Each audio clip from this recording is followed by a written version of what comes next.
Osiris.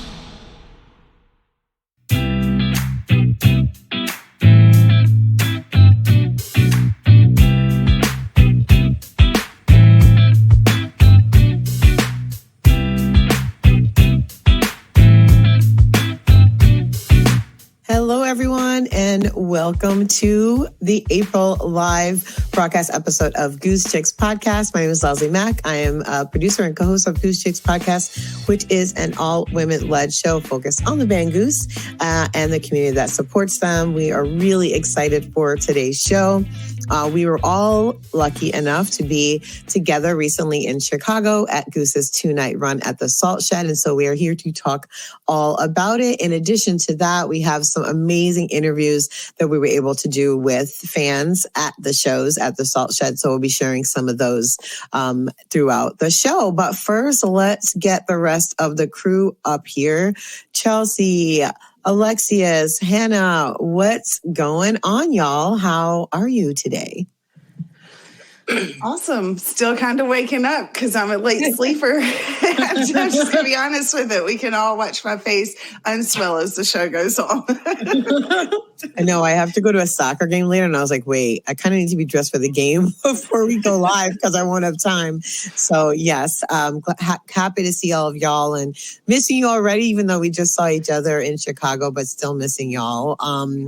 I wanted to have a little bit of a convo amongst ourselves about something we talked about on site, which was that this is probably the fourth or fifth show or fourth or fifth run that we've all been able to be together at. But together for us means something a little different than it might mean to other folks. And I wanted to open today's show kind of talking about that because we had a convo in Chicago about it. The thing we were talking about was how much we really love the fact that we respect each other enough and love each other enough to let us each do our own thing at shows, even though we're going to the shows together. So I wanted to open the floor with that, just some thoughts from each of you around that concept and like how it plays out for us and what's so unique about it. Chelsea, I'll start with you because you always have the best insight. So we'll start there. Well, I think for me, it's always been important to try to keep my experience as my experience. That's why I wanted to do this podcast, is to share my experience. And so I don't want that to change so much because of the podcast, to stay true to, my connection with Goose. And so I've been really thankful that there's never felt any pressure from any of us to like, come do it my way or like, come with me. Like, Leslie wants to go up there early and she's like ready at noon to go get in line. And I'm just like, you do your thing, girl, but I'm not coming with you. Like I got stuff to do. I want to take a nap or whatever it is. So just the way that it's so naturally just been us four able to just be ourselves and not like feel like we have to change or do something different has just been really amazing, especially for me, because I think I really thrive on my independence and being able to do things my own way. And so that's just been, I guess, a really nice surprise, I guess, out of this is like that we can still be together, but we're not together. Yeah, I want to turn to Hannah and just ask you we never talked about this, right? It was not like a concerted thing that we discussed. It just happened really naturally. What do you think that is about? Like, what is it about the four of us and our connection with each other and with the band that made that so natural for us to not have that pressure? Like, you need to be with me on the rail, or you need to be in the back with me, or you need to be on this side with me. What is that? It's a little bit intangible. I thought you might have some thoughts on like what made it happen that way. Well, I think one thing, and this is going to sound really corny, but it is true that we all value a particular type of friendship.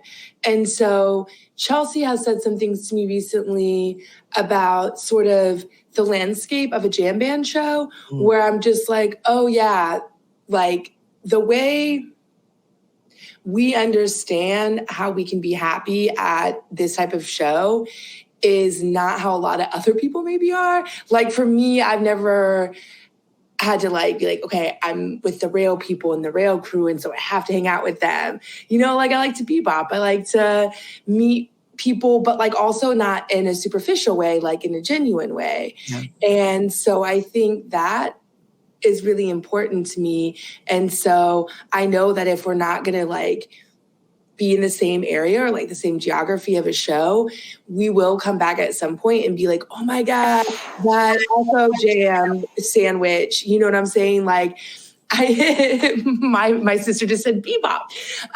Yeah, Amelia. But like, I know that we'll get back together and we'll be able to talk about the things we need to talk about. And I also feel like shows really give you what you need if you don't have this headspace of like, I need to do da da da da. I have to be with these people. Like during the pancakes, during the Chicago run, I left and needed fresh air and went out with my friends, and they were organically talking with people and smoking a cigarette. And which, by the way, I have seen or smelled 3 cigarettes being smoked inside at Goose shows recently. And so I just have to take a moment and say, if you're listening and you see people smoking cigarettes inside, please, please, please say something. Usually I can only smell it, but one time I saw a guy doing it and he looked scary. He looked like a bro. And so I didn't say anything because I was too scared, but it's disgusting. But anyway, so the people we were talking to, though, we ended up featuring a podcast because of that. So it felt very much like we are supposed to be here in this moment. And I didn't feel like I was missing out on the full concert experience because I wasn't on the rail with you, or I wasn't in the middle section with Tyler and that group. Yeah. Very true. Lex, I want to turn to you because so often it shows you're working, which is a very different kind of entry point than the rest of us. So like your prep, you've got to really be like rested. You've got to be stretched out. Like you have to be ready to, be doing a very physical job in photographing the band and photographing the show. So yeah, what has that been like for you? I feel like you were able to approach us from a very different place. You're literally sometimes on the other side of the rail. So yeah, what's that been like for you, knowing you're with us, we're staying in the same Airbnb, or we're sharing hotel space, or we're definitely, eating together for meals and things like that. What's that like for you as you head into the show, and what's it been like having this crew added to your many, many crews that you're a part of in the Goose scene? So thank you for asking this, because this is, at first I was something that was very worried about, because I'm the type of person, when I do something, I do it because of passion. And so I put myself in a bubble. Like, I'm like, okay, I've got to get ready for this. I've got to, and this is with anything that I do. And so I'm getting my mind ready for it. And I'm not really paying attention to a lot of my friends. Like, so I'm in complete independent zone at this point. And Leslie actually has some pictures of me where she's like right there at me, could reach out and touch me. And I'm just like total, my arms crossed, looking a different way with my headphones in. That's your boss dance. I call it your boss dance. Full Rocky mode, just prep. Yeah. Yeah. So when I'm shooting the shows and stuff, I'm just completely in professional mode on that side. And I'm thinking about it from that side. But it's completely a different way of enjoying the show. It's not that I'm not enjoying the show, because I absolutely do. I still, after a certain time in the show, like, I'm definitely enjoying it with all my friends. I'm, bebopping around because I do the same thing that Hannah does. Like, everyone laughs, because when I'm not shooting a show and I get into the venue, like, you will not see me until the show is about to begin, because I've got to go say hey to everyone and talk to everyone. So there are many different ways I approach the show, but I still worry that some of my friends, that I think everyone's figured it out by now, that's what I'm doing, but I still always worry that my friends would be like, oh, I have to come on with us. And it's not that at all. It's just me trying to get into my headspace. But I'm also the type of person that's not going to push up. I'm like, if y'all say, hey, there's enough room, hey, we saved a space for you right now, and everyone agreed on it, then I'll come up second set. But I'm starting to really enjoy, being back with Getty and Eric and stuff, and watching it from their view. It's really awesome. Or watching it from side stage or whatever. That's fun. But but I don't want to shoot every show because I want to come out and enjoy with my friends. So, I won't shoot every show. I'm just like, okay, I'll do this and this one and, and maybe this one. And then I'm going to also come out and live it up because both of them are my passion, Goose and photography. So I've got to be able to enjoy it from both ways, not just one way.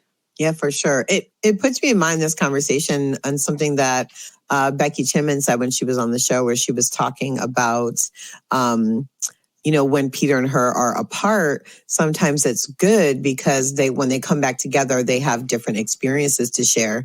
And I feel like for the four of us, that's what ends up happening at the end of the night. We're like all like, okay, meet out front. And when we finally gather together, we have completely different experiences of the exact same show that we have to talk about from wherever we were in the building, for whoever was around us, for good, bad, and, the different, good, bad, and the ugly, the beautiful, all of it. Right. We each have kind of a different thing to add that, we didn't exactly each see because of where we were. And so for me, it sort of creates a more three-dimensional picture of the show for me, because I have the three of you to be like, oh, this is what it was like in the balcony, or this is what it was like in the back, or on Trev's side, this is what was going on. And Alexis, maybe what was going on backstage. Was there anything like interesting there? So I feel like for me, it's like we get to debrief with each other at all these shows that we attend, and it adds like just more of the experience for me. I'm not just getting my own, viewpoint about any of the shows we go to, because really anywhere, as long as you're in the building, you're going to have a great time. That's the beauty of Goose. And so for me, it's just been really great to be able to share all of that with the three of you, which is why I love when we go to shows together, even though we aren't sitting together or standing together or necessarily in the same space for the duration of the show. Everyone's loving your cat, Chelsea. So maybe tell everyone your cat's name so they know. Oh, this is Benji. He's a rascal. He makes noise. So I'm trying to because he'll get into stuff. So I'm hoping he'll chill here. No, there he goes. There he goes. He's out. All right. So I want to, as I mentioned at the top of the show, I did some interviews with some folks at the Salt Shed, which was really fun. So expect me to approach you at shows moving forward, because this was the first time I actually just was like, you know what? Let's try it. And we got some really great commentary from folks. So we're going to start with the first one, which is from someone named Odessa. So let's hear what Odessa had to say. Right. So how did you discover Goose? My husband. Ah, yeah. Good man. Yeah, he was like, you're going to check this band out. You're going to love them. From that point on, it's constant. They are number one. Top tier. Love them. Yeah. Hard agree. Yeah. What's your favorite thing about Goose's music?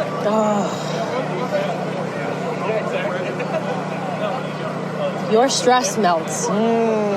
Your stress melts. And for a moment, you lose yourself in such a whirlwind of music. It's incredible. It plays with your emotions. It pulls things out of you and just allows you to release. You release. It's just a release. Excellent. Yeah. How would you describe Goose's sound to someone who's never heard them before? Oh, God, they're so good. So good. It's just incredible. It's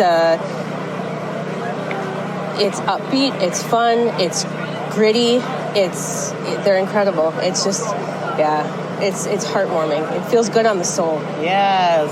Who do you usually go to Goose shows with? My husband. Yes. My husband. Yep. Guilty. Yep. What's your favorite thing about the Goose community, if you notice anything that you... Everybody is family.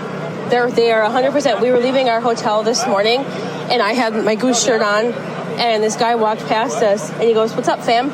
Yeah. He knew why we were there. He knew. Everybody knows why you're in the area, and it's like your family. I love 100%. it. You're like at a show with all of your best friends. Every show is yes. like that. We made like 7 best friends yesterday at the show. We were at the show yesterday. Yeah, so was I, yeah. And then we're going to do these two. So good. Yeah. What, in your opinion, is the underrated Goose song? Underrated. Oh my gosh, that's hard because they're all good. None of them are underrated to me. Like, You're the chicks. I'm not. I don't know. I got my answer, but what would your answer be? I'm just curious. That's hard for me because they're all highly rated for me. They are high rated. I feel like it's. I just have to underrate. I don't know. That's a hard one. That's a hard one. I always say Bob Don for that because I do feel like it's underrated. Sure. But I love when they play it. Yeah, so. for sure. What's your favorite thing about the way Goose's music brings people together? Man. Everybody is just here to have a good time. Everybody just needs that relax, that de-stress from the hustle and bustle that is our lives with work. For a couple hours in the day, you get to come and just kind of lose all of that and forget all of that. Leave it at the doorstep and forget everything. Love that. Okay, last question. Are you aware of any Goose-related conspiracy theories? Handini. He's on my water bottle. I have a sticker of Handini on my water bottle. I love it. Okay, just your first name and where you're from to end it out. Do you want like state or you can just say it, whatever, yeah. Like just the state or the state, whatever you want to say. Oh, okay. It's up to you what you want to share. Okay, my name is Odessa and I'm from Wisconsin. All right. Odessa. I agree completely. That is amazing. Gosh, Odessa, so cute. I loved, I loved talking with her. She was great. And just a note, she's also a Black woman. And so when I saw her, I was like, oh, let me go over there and chat her up and see what's going on with her. And she was so cute. Chelsea and I got to take a photo with her night too. I'll post that on our stories later. But it was just a great time. Any thoughts around Odessa's responses to the questions? I love that leave it at the doorstep idea because I do feel like that's what it is. It's like a shedding. I really, Goose feels like church to me so often. I literally like, oh, it's a church song. Born as a church song to me. You know, I have so many songs that I think are Goose church songs for me and that were up there at the altar, to quote California Magic. What are y'all's thoughts on Odessa's commentary? I think that she was spot on. I think that that's exactly why I started going, was because I was like, oh my gosh, this is the one thing that I can leave everything at the door and not worry about it. And, and so that got me. And then it got me going more and more and more because the world just kept getting tougher and tougher and tougher. And the news just kept getting nastier and nastier and nastier to where it was just like, whew, this is the one place that I can enjoy everything and leave it at the door. So I completely agree. Odessa, you're so right. I wish I would have met you. I agree, but I want to add on to that because I also feel like it's a place of inspiration for me. So shout out to Leslie. It's her birthday for a run we're all doing coming up. And I was like, I'm really weird about birthdays in that I have to try and find the perfect gift if I'm celebrating with you, but it has to be perfect for you. And so Leslie is a hard person to shop for, in my humble opinion. Because she will just get everything she wants herself. And I've had people like that. One of my exes was like that too. And so I had inspiration at the show of and I'm texting Lex, even though she's working that show, doing photography, so I wouldn't forget. Or I actually was I don't know what to lecture on for my last lecture. That I have to come back to. And I ended up doing having inspiration for a lecture. And it was actually directly related to Goose because I talked about empathy. And so we all know Peter and Becky's whole empathy thing. And so, or campaign, I guess you could say. And I had seen a few couples that had that shirt on. And so that was really on my mind. And I was thinking about how a lot of my students are going to go out and do law enforcement or something in the criminal system. And I want them to walk away with a better sense of empathy for people that they're going to deal with in that capacity. And that's what I lectured on. So I love that you mentioned the whole thing about inspiration because that happens to me at shows so often about this show, about the podcast. And y'all know I'll text in the group chat. I'm like, disregard this for now, but I needed to get it out. We should do X, Y, Z. And so I do find myself having those moments of clarity or inspiration or, just thinking of something that I'm like, oh, this would be great to do. Or somebody that I'm talking to will give me a good idea. And I'll just text her. I'm like, no need to read this, y'all, but I just needed to get it out so I don't forget it. Because I don't want to forget. So that's definitely happened to me many times up there, just kind of soaking it all in. I think when your brain is at that relaxed place that Goose's music brings you to, that place of just like clearing all of the gunk out and all the negativity out, you really find yourself in this sort of blissful state of openness and ability to think about things differently than you would have as with all the rest of the noise of the world. Chelsea, you're our resident like show meditator. So I want to just touch back with you on that, like, because you really get a lot spiritually directly yourself at shows. And I know it's been a little challenging as we've pushed you out of that comfort zone just a little bit. We're going to be working together to make sure that you have the balance that you need. But yeah, any thoughts around Odessa's comments? I like how she said it. I don't know the exact word she used, but it's like good for your soul, she said. And so that's how I feel at Goose shows is like, I really, and this is probably why I don't mind going alone or like to go alone, is because I really am just like entrenched in the music and what is happening, the sounds and the lights, and just having a whole internal experience. I see it as very singular when I'm at shows a lot of the time. And so I really do feel like it's like touching my soul. Like it's really getting deep down to those parts of me. So I like that she said that, and that also how would you describe Goose's sound? She's like, they're just so good.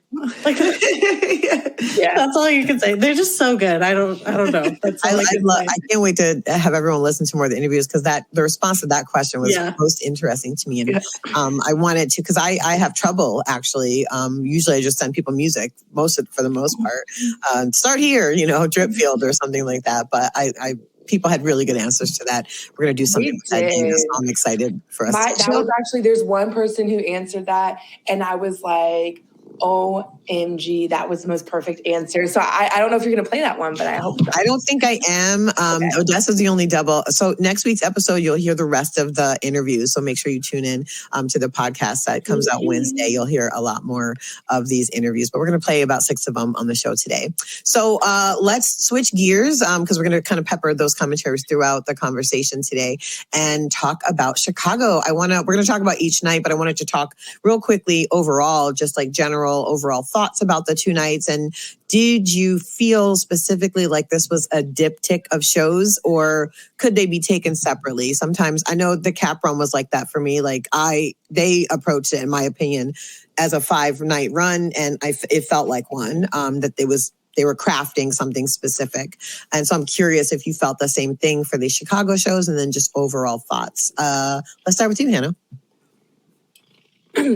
I do think that they crafted it as a run in that way, but I think they needed at least one extra night, because like, I know at least for night 1, there was stuff left off the set list that we thought we were going to get night 2 and we didn't. And it was legit because they ran out of time. Because like, if you notice, Bob Down was one of those songs.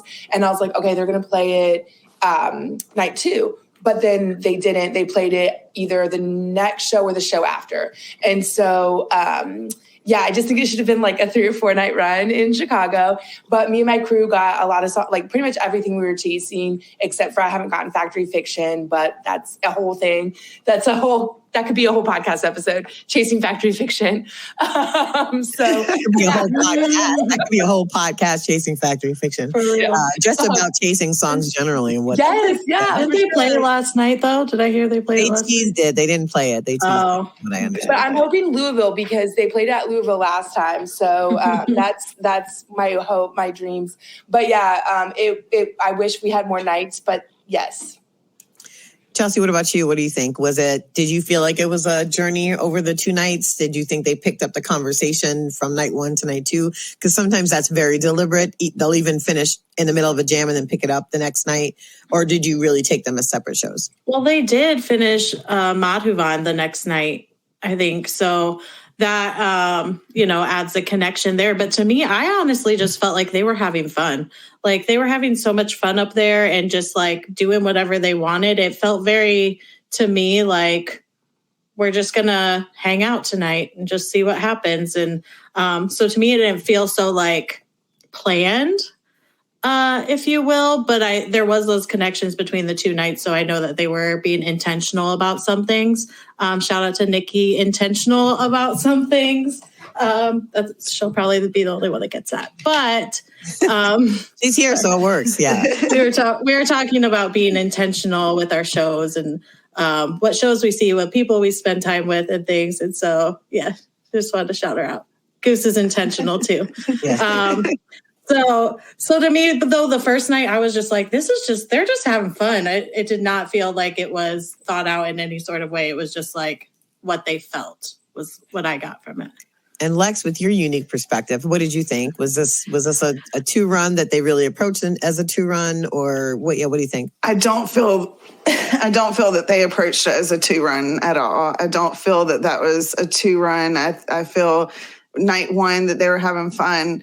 I feel night 2 that they came in and crushed it. And then to make it feel kind of just to tease with you, because they love to mess with everyone and stuff, like to be like, oh, well, we'll just put this like the end of Madavon on this. But to me, the feeling was not at all like it was like they thought it out, they ran it through, this is what we're going to do. I don't think it felt like a 2-night, like, I don't think that was their intentions on it. It was like, hey, we're going to make this a 2-night run. I've been to a lot of 2-nighters, and that did not feel like it was, that did not feel like they intentionally did that at all. Yeah, it makes me think of, I think the first show you and I met at, which was at the Pullman Yard shows last year, that felt like a continued conversation. Like they finished night 1 and it was like a comma or a ... Like it definitely was not an end of show. I thought this definitely had a beginning and end to each of the shows. And I also think that the vibe was a little different in terms of the flow of the shows, which we'll get into when we talk about each of the nights, because night 2 was really special in some ways to me as far as flow goes. So we'll get into that. But before we get into night 1, we've got another commentary we're going to listen to. And this one is from our friend Rachel out in Louisville. So let's hear what Rachel had to say. Okay, how did you discover Goose? So I work with Colleen, and she introduced me to Goose for the bingo tours during the pandemic. So I was like partying in her backyard every weekend, watching streams, and then I got to go to my very first show at the Caverns, and it was incredible. The rest is history. The rest is history. I love it. What's your favorite thing about Goose's music? The community, for sure. I mean, like we travel like 30 deep with the Louisville crew, like to every show, and I've met so many amazing, like influential people, and it's the community for sure. I love it. How would you describe Goose's sound to someone who hasn't heard Goose before? Have you heard the indie groove band? No, I would definitely describe it as just very uplifting and dancey, and yeah, like Colleen said, very meaningful lyrics. Just bringing people together. I love it. I will ask you the same question about the underrated song. So what's the most underrated Goose song in your opinion? Man, I always say this, I love Butter Rum to the ends of the earth. Yes. And I know that that's not everyone's favorite, but I'm always a huge fan of Peter's songs because it's just heart on his sleeve, the sweetest things I've ever heard. And they're awesome. In any Peter song is it for me. Like, I love those. I love it. I love it. Okay. Curveball question. What's your favorite Goose-related conspiracy theory? Conspiracy theory? Yeah, do you know any? I'm just asking because I don't know if there are any out there. Keep up with stuff like that. We found each other. Oh, thank you. Oh, we did. Hold on one sec. Say your name and where you're from. Rachel Lopez, Louisville, Kentucky. All right. Thanks, Rachel. That's my girl right there. When I was at my first like Fred show and stuff, we met the Louisville crew. It was so funny because we're like, we are rail riders, they're rail riders, and so we met Noah up on the rail, and everyone's like holding each other's spots, and so we like instantaneously became best friends because we were holding spots for each other. So the Louisville crew is an amazing crew, and they have taught us so much in this group. So I love Rachel. I love Colleen. They're awesome. And the Houseplant crew, shout out to Houseplant and the Greenhouse. Yeah, shout out to Houseplant. Shout out to Louisville crew. We cannot wait to be in your city in June. Very excited about those shows. It's going to be a good time.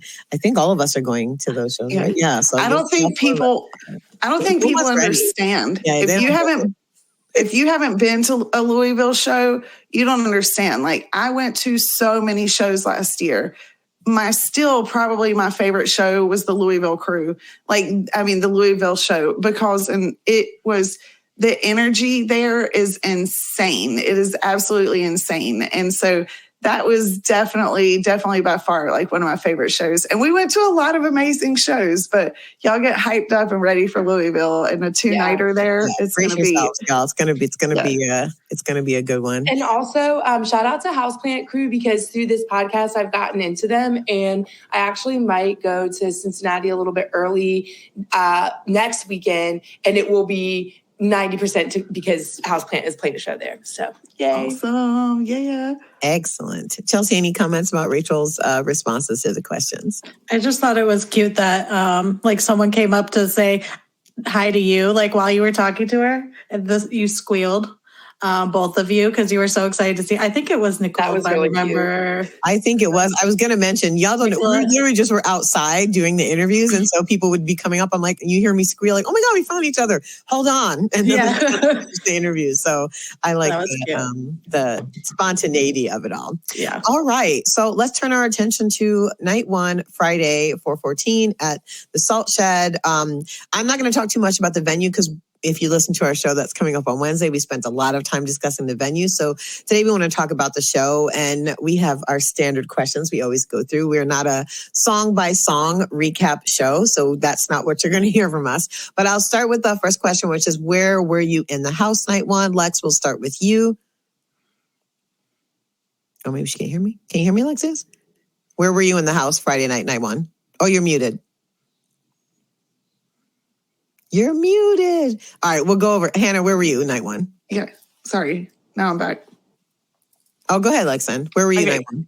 Night one, I was at the Salt Shed. I was on the other side of the rail to begin with, set one. And then I went back to ADA seats. That place was jam-packed. And it was really cool to be able to go to. Oh, I think her internet's getting a little choppy. Hannah, let's roll over to you. Can you hear me still? Yep. Yeah, we can hear you now. But okay. So it was really cool to be able to go to the front, to the back, and to be able to see all the lights. And then set two, I was all the way up on the rail beside my rail peeps and enjoying the rail. And that was a lot of fun. Hannah, how about you? Where were you in the house? Yeah, so we did some exploring on night one. I would say I spent the most amount of time sort of in the middle, Trevor's side by the bar. Excuse me, but a small group of us went upstairs to the second and third floor area. And to speak to what Lex said about the ADA stuff, one thing that was cool about the Salt Shed is they had an ADA section in the GA area of the first, second, and third floor. So I think if that was more known, then it would have helped with what you were talking about. But because it's such a new venue, I don't think people knew the lay of the land. So, but yeah, I thought that was a unique feature of that and speaks to the ADA stuff. Yeah, it was a crowded show. So we definitely had to spend some time navigating where we all wanted to be and all that stuff. But we had a big enough group that for a while, me, my sister, and my bestie, Andy, were upstairs and everyone else was downstairs. And we just wanted space to dance. And there was a lot of newbie fans who it was their first, second, third show. And they would get really excited if they knew the lyrics and they'd be singing and dancing with me and stuff. It was really cute. I had fun upstairs for sure. I love it. I had a lot of fun at the Cap upstairs, so that doesn't surprise me. Vibes are nice in balconies. Chelsea, where were you? Trev side that night? I know that's your usual post-up spot. So yeah, where were you? Yeah, so I was Trev side. I actually made the rail, y'all, but it was the very end of the rail, as far as you could get. Trev side. So I was kind of on the end, but I like it that way because I don't want to get too far in the middle because you got to get in and out. Anyways, it was good for me. Disclaimer too, people, I want to normalize.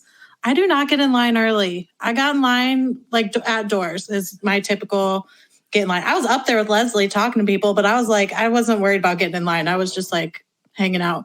Anyway, so you can just come at doors and still get really close and get a good spot. So don't feel if you're not there at noon or 1 o'clock that you're not going to get a good spot. That is not real. you can come at doors. You'll be fine. You'll find a spot. And I was able to get up Trev's side, like super close to Trev on the rail, which was amazing for breathing space too. Yes. It's my favorite thing about being on the rail, actually, besides being, I'm up there most of the time. I really like watching the interaction between the band members. When people ask me, why do I want to be up front? It's because of that, like seeing how they communicate with each other, how they listen to each other and react to each other. I find it really fascinating. It's a really unique thing about Goose. And y'all know I've been a Fish fan for a really long time, and I like to sit behind them for the same reason when they're in big arenas, because you can really see how they interact with each other. So I'm very into those things, because to me, it's how the ebb and flow of the show goes and how the music goes. And so watching them make each other laugh or watching them signal to each other, all of that stuff really gets me going, and I really love it. All right, Q2, what was your jam of the night? I'm going to just say I don't think I've heard a better hunger site than I did this night. So I'll just start off with that if y'all have other ones that you would pick out. But I mean, over 30 minutes, I think it's almost 34-minute hunger site. It actually honestly took my breath away. I got very emotional, and the jam was so deep. It was just beautiful. I don't know what else to say about it. It was gorgeous. I second that. And I was going to say hunger site. And I specifically remember like when it ended and they started Into the Mist, I literally like yelled, I don't know if you can hear me, but I was like, that was beautiful. Like that's all I could think was like, that was beautiful. So hunger site for the win for that one. Yeah, and a great transition into the Mist, which I don't know if I've heard those two songs back to back before, but it was a great pairing with that really long jam and then going into the Mist, which is so, emotional and heartfelt. Hannah, how about you? What'd you tap into this I'm on an Everything Must Go kick right now. Gosh. So I was like legit crying when they played that. And then they went into Thatch, which just lifts your spirits and makes you dance. And a bunch of people from our hashtag Catterday crew were chasing Thatch. They're huge fish heads. So that's like their favorite Goose song. And we got that right after. So for me, that was a really cool transition to have the yin and the yang, I guess. So that was mine. Yeah. I love that. Lex, I know you were shooting a lot of this, so you get to enjoy it, but from a different perspective. What stood out for you jam-wise? Yeah, what was the one that was like, that hit? So for me, Into the Mist is always, that always hits me. And I was really pumped to get that Into the Mist because I never go into a show expecting stuff. But for some reason, into this run, I was just like, man, please let me get that Into the Mist. Please let me get that Into the Mist. So that hunger site was sick leading into the Mist. And I was just like, at that point, I was like literally in tears because I'm able to enjoy the show at that point because it was so jam-packed. Like, usually I'm working the whole show. At this point, it was so jam-packed and they didn't have it down. Security was kind of being wishy-washy the first night and everything. So at this point, I'm like, give it up. It's just give it up and enjoy. So, so it was hunger site into the Mist was for me just that whole time I was in heaven. I'm in heaven the whole time I'm there anyway, but that was what hit it for me were both of those. Love it. It was a really beautiful show. When were you most moved? I think we talked a little bit about when we were most each moved, but Lex, what moved you in the show? What was like really tapped into you?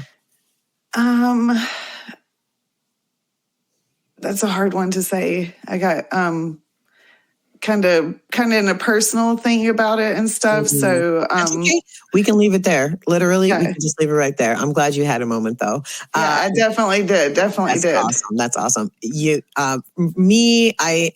I just always love Redbird. Generally speaking, it always hits me in a different way and always makes me want to call my mom after shows.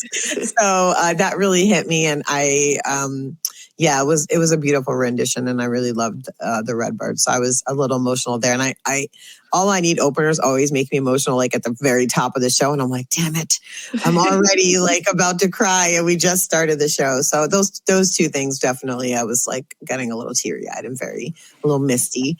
Hannah, how about you? Well, I love that you said that because I feel like every time I get an All I Need opener, there's a lot of chaos happening, and then All I Need comes on, and I like whatever needed to happen. And so I say that because my sister was struggling to get into the show. I had her ticket. She had all of her pump stuff because she's still breastfeeding. And so that slowed her down at the security. And so as she's walking past security, finally through the doors, All I Need comes on. And so that was really magical, obviously, because my sister, we're really close. She's literally on the chat right now. And so, yeah, it was just like that for me, night one, just like that song coming on when my sister's walking in and everything is falling into place was just like, mwah. I love it. Chelsea, finally you with that one. Where were you most moved during this first show? I'm going to second Hannah's love for Everything Must Go because that's been hitting me really hard lately. Shout out to Nikki getting All I Need. And she got tons of first-time songs this run, so happy for her. But honestly, Seekers on the Ridge, specifically part 2, really hit me that night. I don't know. I think it was around that time I turned on my flashing scrunchie that, if you know, I like to wear on my wrist that lights up. Yeah. And I think it was around that time I turned it on and I was dancing, and it was a really good vibe for Seekers on the Ridge. So I've been listening to that song a lot more lately since the show too. Yeah, that part 2 is always gets me. It's so good. It's so good. Yeah. All right, last question. Was there a special moment or experience you had this night? Lex, how about you? Anything special that happened? Yeah, some special things happened that night. It was really nice just to give back to the community that night, and some things were happening, and I'm not the one to like try and tell like what I've done or anything, but had some moments where I was able to give back to the community, and those are always special things to see, those smiles that brighten those faces. Yes, I love it. For me, if y'all don't know, I'm a full Thatch evangelist, and I even have it in my bio on Twitter. Literally says Thatch evangelist. So I'm very, very committed to Thatch, and so I love when they end set 1. They've been doing it quite a bit, ending set 1. And shout out to my friend Michael, friend of the show, who literally texted me. He goes, "Girl, you know you've been in the room for 8 of 9 Thatches that they've ever played." And I was like, word? So apparently I'm also a Thatch conjurer, so which is amazing for me. But when they started it, everybody on the rail was like, Leslie! And that was really special. Just like that they all noted that they knew I was about to get my whole life. And just like, I go to there's like this level and then there's Thatch level for me. And I just go completely wild up front and take my personal raging to the next level. So I always love when I get to do it. And it was really awesome. And shout out to Lucas, who was next to me, raging even harder than I was, per usual. Hannah, how about you? Any special moments in the show? I mean, it was Tyler's birthday and y'all manifested a set list for him. So really the whole night, and my sister was there. So really the whole night was just magical and special for me, just for those reasons alone. Love it. Chelsea. Yeah, so I was, doing my own thing this night, but I did make a couple friends. Shout out to Mary and Meg, and we danced together. And I think it was at set break that Mary and I realized we each have a bird tattoo on our shoulder right here in the same spot. And we were like, weird. We're like mirroring each other. So it was kind of just like a fun, special moment. And then they played Redbird. So it all came together. So that was fun. But that feels anointed. That's lovely. Right. Yeah. It was a fun time. Love it. All right. We're going to get into another interview from the show. And we're going to hear from Jessica. Let's see what she has to say. Questions or what? Yeah, just a couple questions for you. They're easy. No, nothing. They're easy. No tricky questions. How did you discover Goose? My husband. I've been getting so much of that. I love it. Mine too. How would you describe Goose's sound to someone who's never heard them? Oh my, that's rough. Face melting jams. Ooh, yeah, I love it. What's your favorite thing about Goose's music?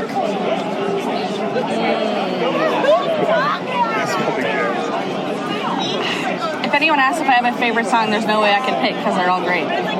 Smart. I love it. What's your favorite thing about the Goose community? Oh, the people. Literally, I was just talking to my husband how great everyone is and how many people we meet, and yeah. Love that. What, in your opinion, is the most underrated Goose song? Oh, underrated Goose song.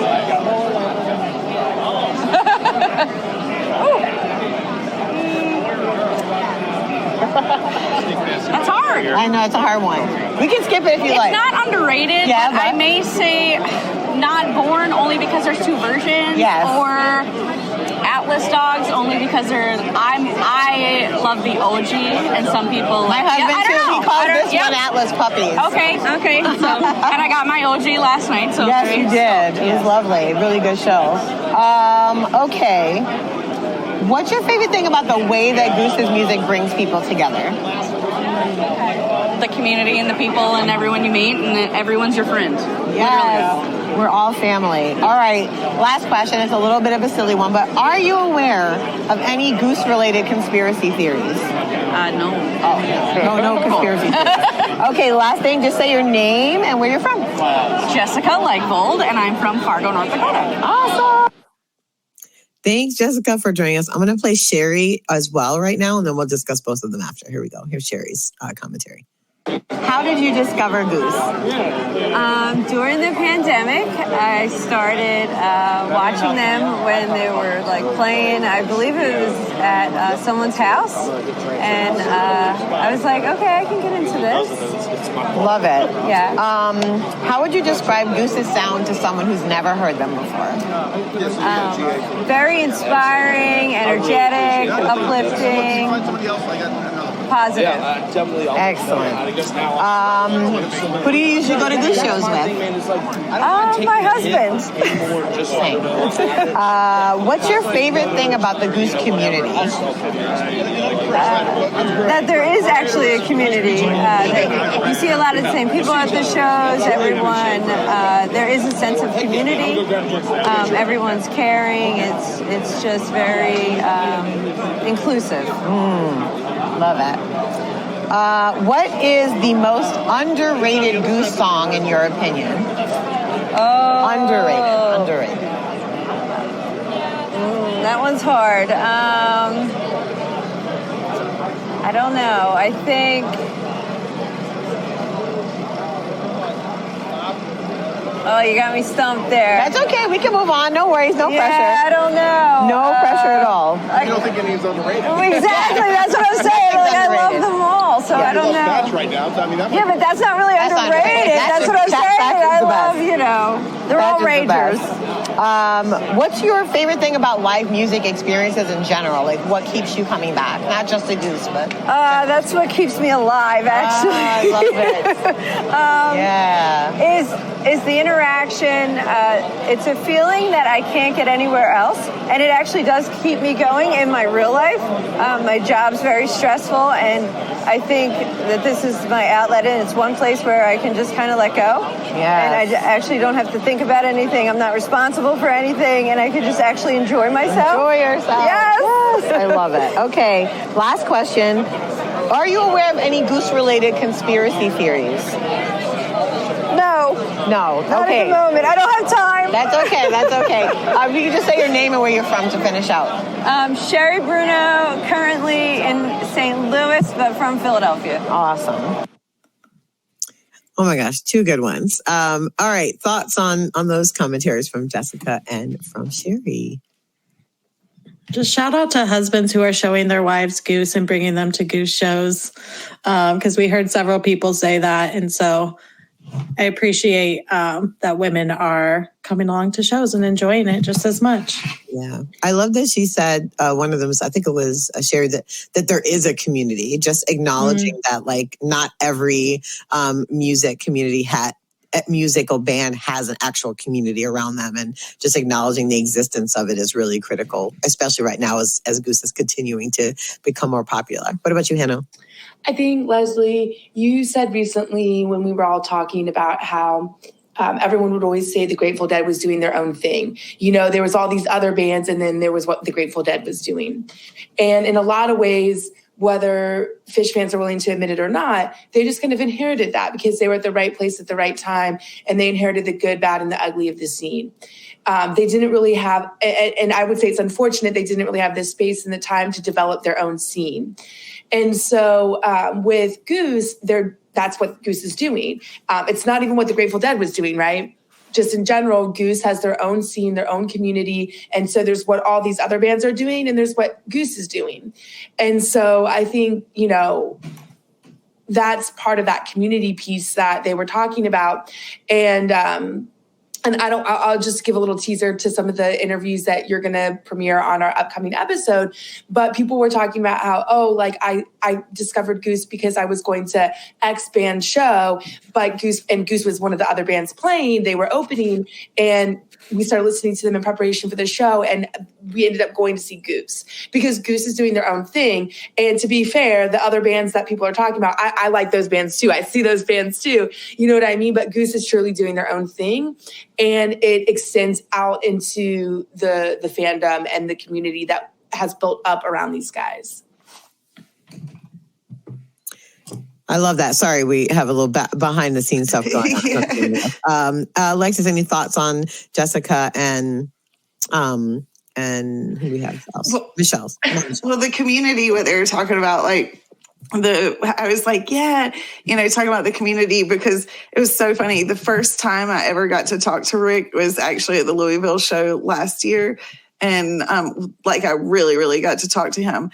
And I said to him the whole time, like, you know, I'm not saying, oh, the music is wonderful, it's so awesome. I'm like talking about how amazing the community is and how that is, you know, a big part of why I keep coming back and that's what drew me more. And I was like, neither the music isn't amazing, because the music is what sold me on coming, but the community and the family and the, you know, everyone's not up in your stuff, but if you need someone, you can talk to someone, you can reach out to someone, and you're going to have someone right there for you. And that is the most comforting feeling in the entire world, you know, and it's just super comforting, and everyone going through a lot. And so I completely agree on the community and how beautiful that it is, and just it means everything. It truly does. And how you go to other concerts and you don't see communities like that. And my friends, they'll be surprised. They're just like, this is, you know, people ask you, like, these are like your really good friends. Really? How did you meet them? How many times have you seen them? And it's like, no, these are really, really, really good friends. Like, and it's so awesome how that you can go anywhere in the country and you have somewhere to stay and a friend. Yeah, you're never alone. So I completely agree with that. Very true. That's a great segue, because speaking as someone that's always there for me at shows, we have a special guest that is joining us. Lucas Anderton is here. Hi. How are you guys? I'm so excited to see you. I'm excited to see you all. I'm excited to be on here. Yeah. I didn't know you had a home. I thought it was usually in line. Actually, I should be on a flight to Seattle right now, but things adjusted and I'm not today. So I'm at my parents' house today. Excellent. But will you be at the Warfield? I think so. I think Leslie and I talked each other into it. So this is breaking news. Lucas and I were texting yesterday. He's like, I think I might be going to the West Coast. And I was like, oh man, I wish I could go to San Francisco. And like by the end of our little conversation, we both had talked each other into going to San Francisco. So we're the best influence and the worst influence on each other. But and Leslie's telling me the other day, because I was supposed to be on break and everything and not going. And one of my friends was like, hey, you know, I'm going. I have an extra hotel room and some tickets. And I was like, that sounds really enticing. And Leslie's like, no, Alexius, you can't do it. You can't do it. And so then last night when I get a text from her and she's like, I think I'm going to Warfield. I was like, oh yeah, here we all went. So here comes Lucas. It's always like that. Well, Lucas, everybody who's watching, if you have been to a Goose show, or any number of Goose shows, you recognize Lucas's face and his amazing dancing ability up on the rail. If you're watching on the couch, you probably recognize him as well. We're so happy to have you here. Lucas, how was the Chicago run for you? I was lucky enough to get to dance with you both shows, which was really important. I know every show is special, but what made the Salt Said shows stand out for you? What was special about that for you? There were a lot of things that were special about it. Like it almost like teleported me back to like when I first started seeing Goose. Because when I first started seeing Goose, it was like I didn't really have like friend groups. I was just sort of going to shows and like a friend would join me here. And like I started getting to know people. And a lot of the people I normally travel with couldn't come to this show. And so like it kind of teleported me back to like old Goose days. Like I was meeting so many more people because like I didn't just have my friend group there. And the venue was awesome. And I love 2-night runs. Like you guys were talking earlier about whether it feels like a two-piece or just two separate shows in the same place. And I was like, I think that this band just gets so comfortable in places that they get to stay overnight and get to do it again. So yeah, it was one of my favorite runs ever. Yeah, I think just from a technical standpoint, it's nice for them to not have to set up the day of the second show. And it's a huge difference in how much rest they get, the crew in particular. So I think that runs are so amazing because of that.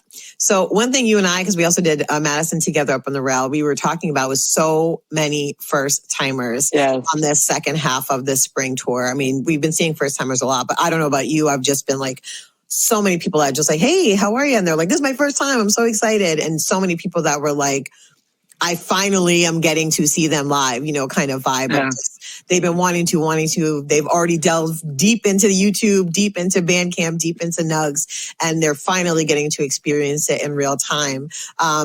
I think my kink might be seeing people's faces their first time at set. Yes. Like that's literally like really gets me going. Such a mixture of like amazement and joy and shock all going on at once. So I'm curious, Lucas, since you go to so many shows and you get to see so many folks first times, what are some things you think is important for people to like know about how the Goose community shows up for each other and how critical community care is for all of us? I would love to hear your thoughts on that and let people hear from. Can I ask one real quick question? Yeah. How many shows have you been to, Lucas? Oh yeah, Lucas, how many shows? I want to say it's 62. Oh, hell yeah. I'm like counting. I remember my favorite show ever happened to be my 50th show. And maybe it's because I went into it like with a super positive bias, but it was Saturday at the Cap. But I get a lot of confirmation bias because like, everyone says it was one of the best Goose shows, which makes it really good. So I've been like counting from, if that's 50, trying to count from there. So 62. Yeah, Leslie, like I think that's such an important part. People come, you guys talk about it all the time, and I think everyone in the Goose community does. It's like you walk in with like one friend to a show that you're going to the show with, and you leave with like 300 friends. And the next morning you're like looking through your phone and like you have all these new followers and you have these new people that you just texted your name to just swap names. And you're like trying to piece together, wow, who are all these people I met last night? Yeah. And like, I think that is the very best part of Goose is like, how quickly we just wrap our arms around people and just like embrace them in, especially people who it's like their first show, especially if they're solo at a show. Yeah. It's like, oh, don't worry, we've got you tonight. Like we'll be looking out for you. So yeah, I think that's the best part of this band and community. Oh, it's so true. Yeah, and I said this, everybody will hear this, but this was my first solo run that I'd done without Drew. And so it felt really special. Y'all were just taking such good care of me, looking out for me, making sure that I was good. And it felt really amazing through the Madison and both Chicago show runs. I was just like, oh, I don't feel alone at all. It was definitely different, but I was like, oh, I'm not by myself. And people just kept reminding me, like, you're never alone at a Goose show, no matter what. You've always got people there that are looking out for you and thinking about you, and just taking care of each other, generally speaking. Well, while you're here, we're going to jump into night 2 if you want to stick around and talk about it too. That's awesome. Fantastic. So our first question we always ask is, where were you in the house? Lucas, where were you? So Alexius can confirm I was not on the rail at the beginning I of the can show. confirm that. Yeah.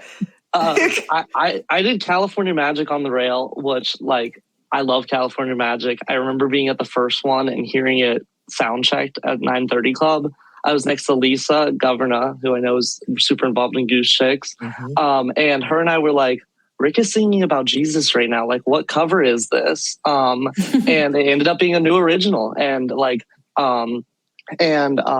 so I stayed up there for California Magic. And then I had heard the night before that there's a GA section behind the grandstands up on like the 3rd floor with couches and a bar. And sometimes I just I love that view. And so I ran as far back as I possibly could and got up there for the whole first set. I said to you, Leslie, as I left, I was like, I swear I'll be back.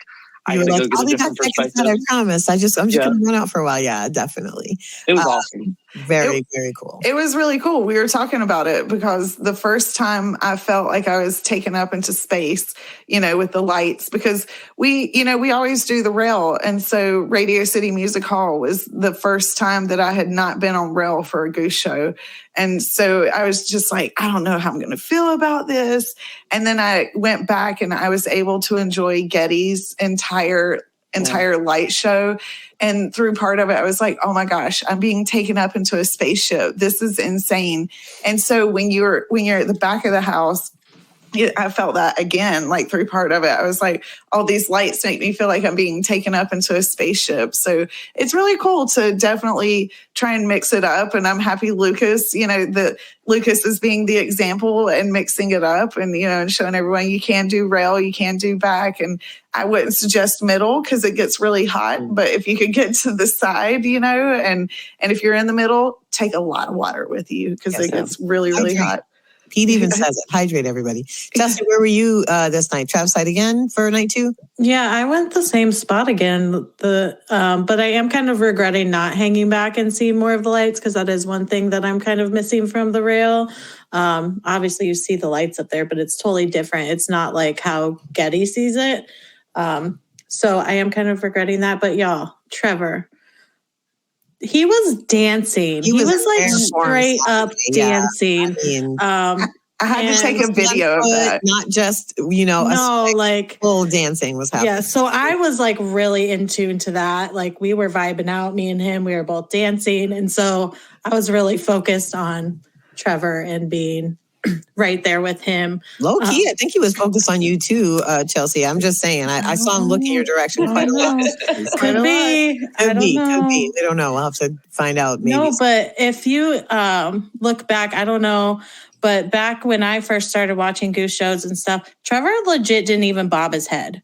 Like he would not. He was so stone-faced and just like he would be playing and jamming, but he would not even like bob his head or like. So to see him up there like dancing full body, like dancing, it just, to me, it felt like he felt so comfortable finally. Like he was able to just like let loose and really feel the music and vibe out. And so that felt special to me in that way, that he's feeling more comfortable with all of us too. So it's been fun watching him, especially all of them, but especially Trevor post the To Boost tour. Like I feel like it really opened up something new for each of them performance wise. And Trevor's a great example of like much more movement on stage. Even Rick, I was noticing because I always come home and then watch the show over because then I can see the lights. And I was noticing that the tight shot of Rick, it's harder for the videographer to get it because he's moving way more. So they'll think they're tight on him. And then it's like he's gone because he's moved and he's, dancing around. Hannah, where were you night 2? We started in the same area, but we had some chomping issues. I talk a lot. I've never seen someone be able to talk so much at a show. We learned a lot about this woman's life, and she wanted to go to a concert and meet another couple. She met the couple. She's recently engaged. What else? My buddy Ian also has like a full report because they were so distracting. And so Ian gave me permission to share this. He's like the sweetest, kindest human, okay? And I made him switch me places. And then he got so distracted. He actually went up and politely asked if they would please stop and or just be a little quieter, and they got kind of upset at us, and so we ended up having to leave, and we went on the other side. We went to Peter's side, which I hadn't been on Peter's side in a while. And it was, and I discovered a new trick. So we went during set break to the other side, and we were trying to carve out space because some of our friends were outside smoking cigarettes and stuff. And so I start very obviously picking up trash, which is funny because I'm with my trash crew. I'm with my Cincy trash crew.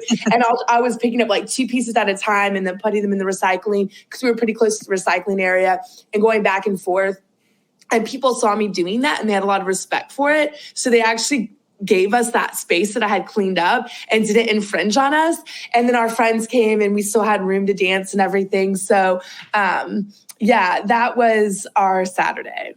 Love it. Love it. Love it. Okay, Lucas, jam of the night 2 for you. What was the standout? I would put Pancakes up there as one of the jams of the entire year. And Night 2, Set 2, I would put there as one of the best sets of the year. It was the danciest Goose set I've ever been a part of. They had to play 726 so that the whole room didn't pass out. Because we all needed to take a breather. We needed a breath. If you just look at the set list, those were the danciest Goose songs that they have. And we got all of them. Exactly. So definitely Pancakes, though. Pancakes was a rager.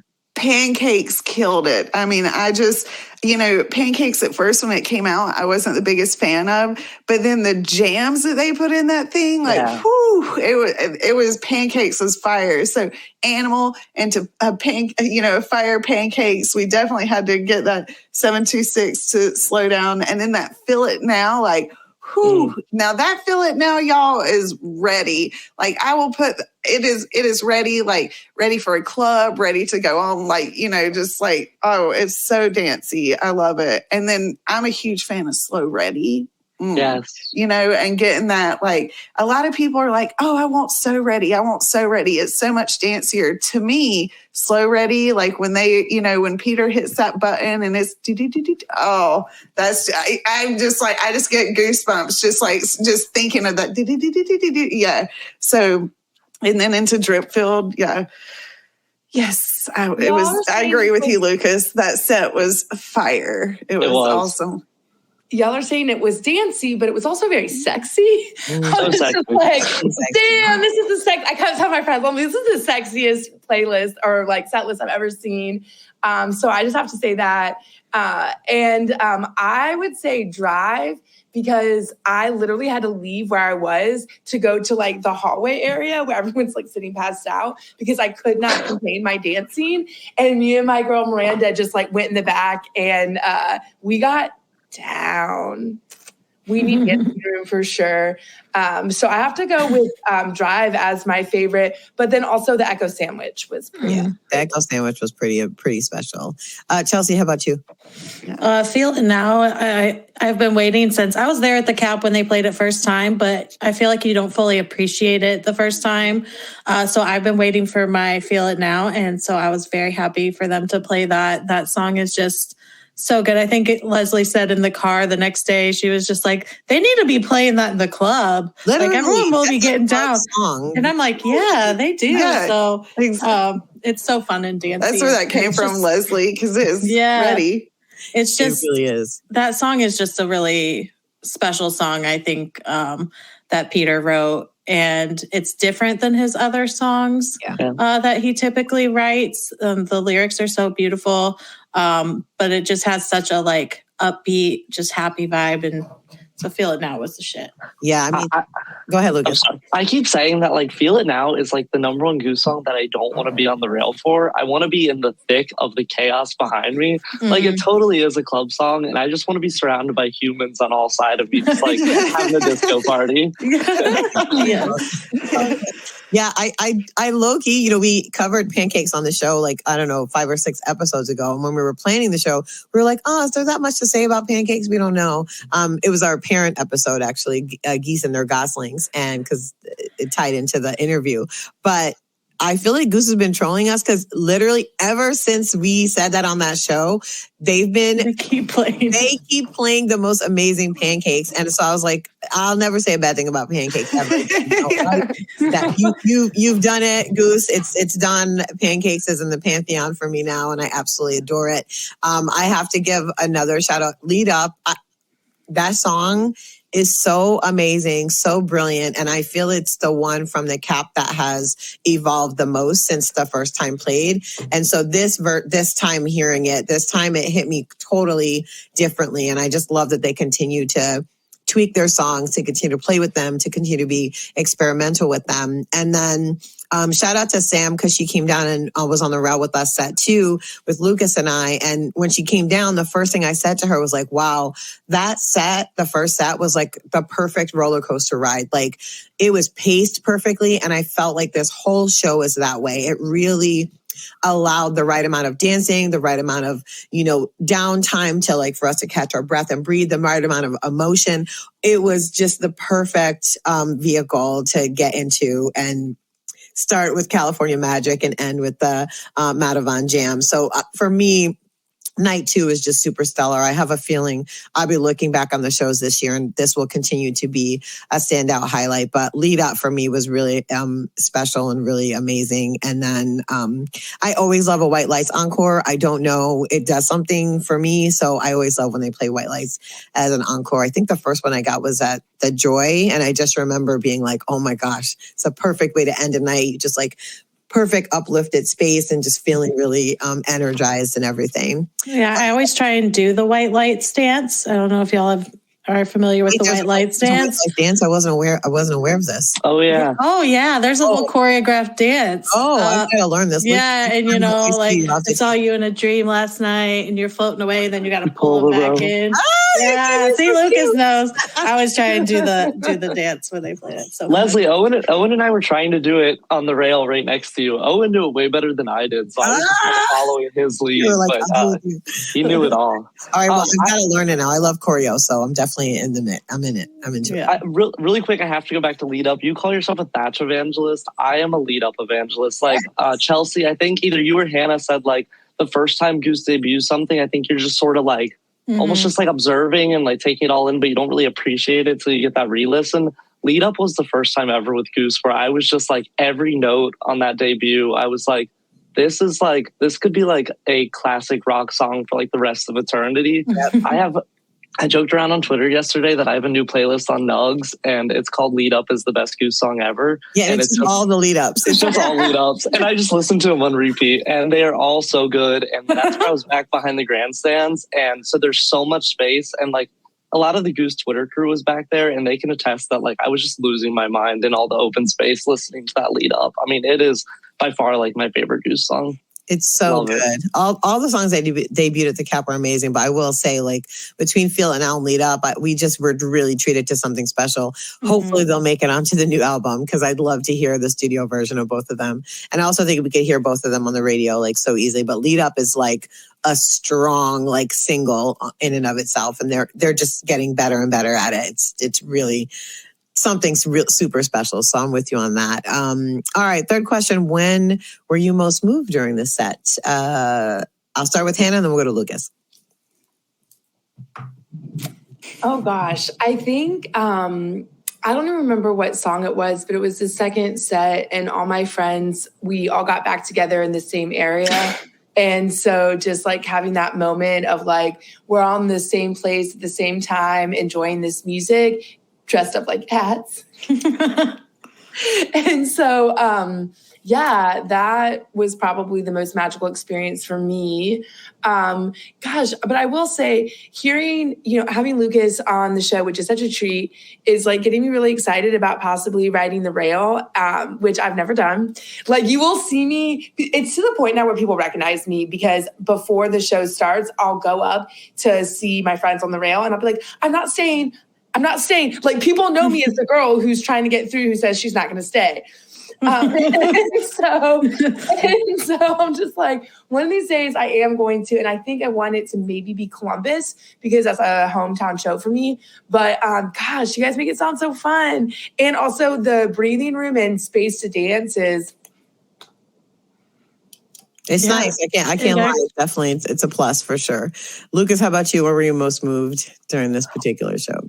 726 was just such an opportunity to just like reflect on the run we had. That's when Sam Ray was still up with us, and Colleen wanted to switch with me because her and Sam are close. So Colleen went up for 726, and I went back like right in the middle of the Louisville crew. And like, it's not really a dancey song. So I was just sort of sitting there, like just looking around and reflecting on like how great of a crew we had there, how beautiful the crowd was. Leslie, I don't know if you've mentioned them. I wasn't on for the full podcast, but we had a group of high schoolers right behind us. Yeah, we did. Who maybe it was their second show. Like I think night one was their first show, and they took my rail spot for that whole first set. And just like looking at like their faces were melted. Like they were like, what are we witnessing right now? And I was just so appreciative. Like 726 was a great reflection point for me. Yeah, that was a really good one. Alexius, how about you? Night two, what stood out for you as a moving moment? Oh, I think her sound might about. Chelsea, I'll throw to you. Oh, here you go, Lex. Go as a moving moment. So, yeah. Can you hear me? It's a really bad storm here. So if not, I can go mute. Can you hear me? Oh, we can hear you now. Go ahead. Oh,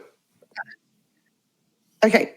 So, this was a total different run. I actually ended up shooting most of the night, the second night.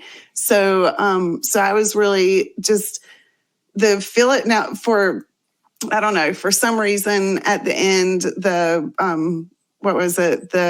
the drip field just really got me. I don't know why, it just really did. And I just was really feeling it in that moment. So, but that's what really got me the second night was the drip field. And maybe that's because I was able to enjoy at that point, and I was. Yeah. Chelsea, how about you? Most moved, night two. I gotta go with 726. Obviously, that's my song. Y'all know I love it. And that song's just so special to me. And I think it's really meant a lot to me at different points in my life. And especially like with things changing and making decisions and things like that. And I kind of feel like I'm at that point again with some things in my life. And so it really brought me back to that, like, okay, stop. Let's figure this out. It's all going to be okay. And I just love that song. It's so, so, so, so good. It's very good. Yeah. I'm trying to think. I mean, I loved the second set, as Lucas said, was just really, really stellar. I think that's why I love the. Did you get? I think she's cutting out again.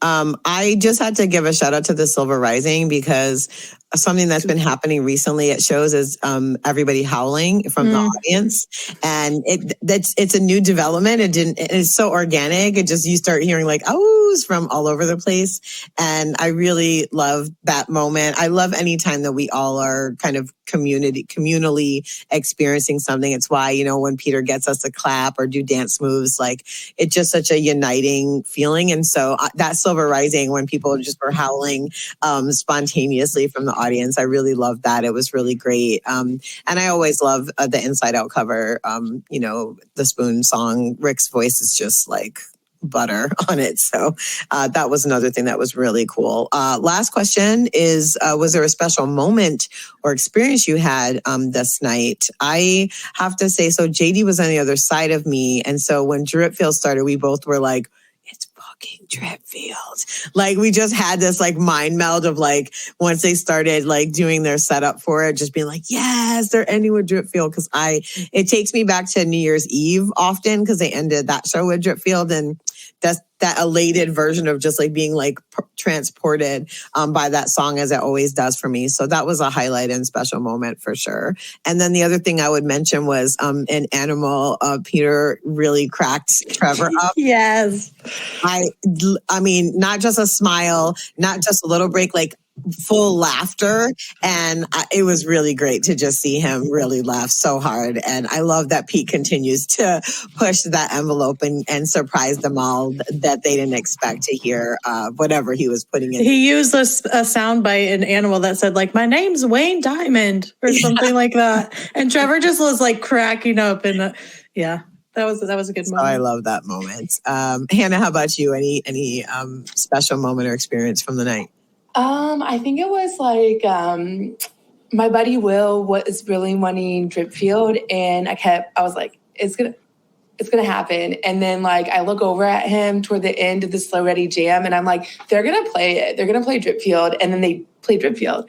And I was like, wow, that's so cool. So I think Lucas, you were like kept looking at me like, Leslie, they're playing every song that you said they were going to play in line, because we had been talking earlier, and I was like, it's because when they're on a run, you can sort of figure out a little bit more. It's harder on a first show, but because we had done Madison and then both Chicago shows, I was like, I think we're going to get this, and this. And you kept looking at me and like hitting me like, they're doing another one of the songs you said. So I was like, really funny. I will say though, Tyler pointed this out to me either yesterday or today. He was like, because he's chasing Jeff Emborg right now. Oh, they did play that last night. But they played it like a week or two before. And he was like, well, if they played it, they could have played it for the Chicago run too. Like if they're playing it that often. And so my point is just like, they're switching stuff up on us. You know what I mean? Yeah. Like playing songs that they don't play often, like kind of almost back to back, you know what I mean? So really, who knows what we're going to get? Summer tour is going to be wild. It's going to be next level. We don't even know.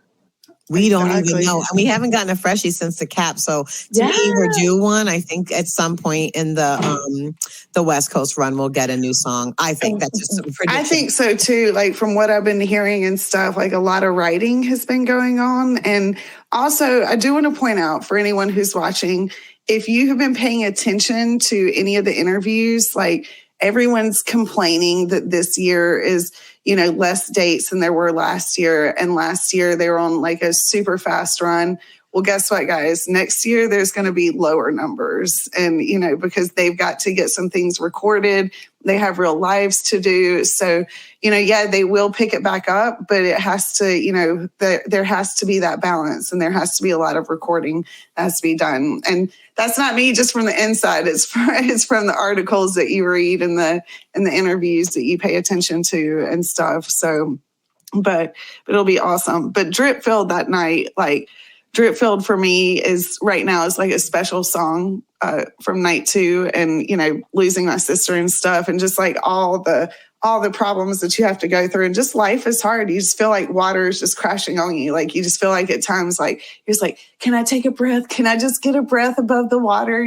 So that that was a special song for me that night, just to be able to try and take a breath. And then I was going to take a breath and not go on Goose tour. But then that all just changed. Plans changed, and now, in less than a week, we will be out in California.